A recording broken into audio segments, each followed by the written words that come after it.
नमस्कार, हिम खबर में आपका स्वागत है। मैं हूं अनुष्का गैरोला। मैं हाजिर हूं गैरसैंण की अनदेखी से जुड़ी खबर के साथ।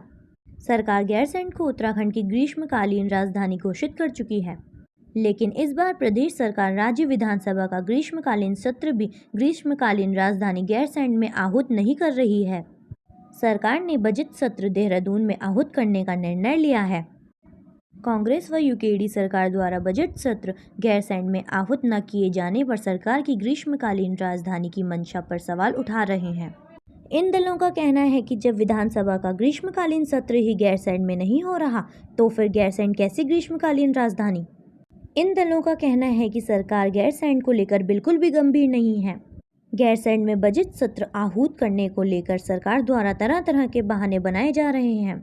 राज्य की पूर्ववर्ती हरीश रावत सरकार विधानसभा में यह संकल्प पारित कर चुकी है कि सरकार का हर बजट सत्र गैरसैंण भराड़ीसैंण विधानसभा में आहूत होगा। इसी परंपरा को त्रिवेंद्र सरकार ने जारी रखा, लेकिन अब धामी सरकार ने बजट सत्र गैरसैंण के बजाय देहरादून में आहूत करने का निर्णय लिया है। पिछले वर्ष भी बजट सत्र गैरसैंण में ही हुआ था, लेकिन इसके बाद राजनीति में इतना कुछ घटा कि 4 महीने में दो बार सरकार में नेतृत्व परिवर्तन देखने को मिले। गैरसैंण को राजधानी बनाने की मांग उत्तराखंड राज्य आंदोलन के समय से ही उठती रही है।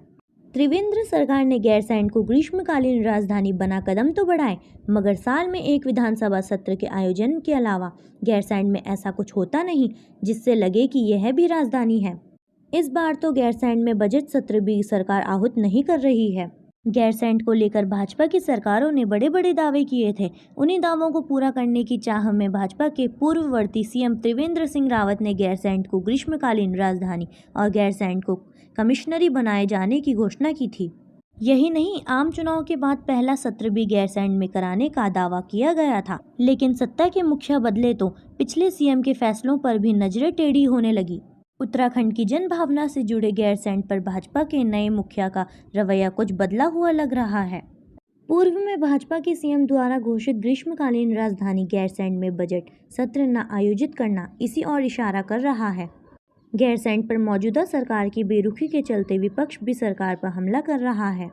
पूर्व मुख्यमंत्री हरीश रावत ने तो इसे विधानसभा और उत्तराखंड की जनता का अपमान करार दिया है। 4 मार्च 2020 को बजट सत्र में तत्कालीन सीएम त्रिवेंद्र सिंह रावत ने विधानसभा में गैरसैंण को उत्तराखंड की ग्रीष्मकालीन राजधानी घोषित की थी। गैरसैंण में बजट सत्र आयोजित न करने के पीछे दलील दी जा रही है 4 धाम यात्रा का अपने पीक पर होना।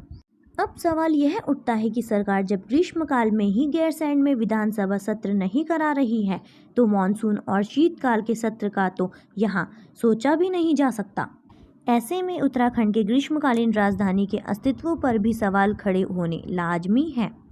धामी सरकार ने बजट सत्र को पहले 7 जून से गैरसैंण में ही कराने की घोषणा की गई थी, लेकिन कुछ मान्यों ने 4 धाम यात्रा की दलील दी तो सरकार ने तुरंत ही इसे देहरादून में 14 जून से आयोजित कराने की घोषणा कर डाली, जिसके बाद सरकार की मंशा पर उठ रहे सवालों के बीच पूर्व मुख्यमंत्री हरीश रावत सरकार पर हमलावर हैं।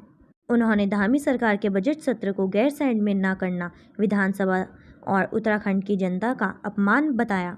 उन्होंने कहा कि गैरसैंण में बजट सत्र न करने को लेकर किसी तरह का कोई बहाना नहीं चलेगा। उन्होंने पार्टी के वरिष्ठ नेताओं से विधानसभा सत्र में इनको लेकर निंदा प्रस्ताव और विशेषाधिकार के हनन का प्रस्ताव सदन में पेश करने को कहा है।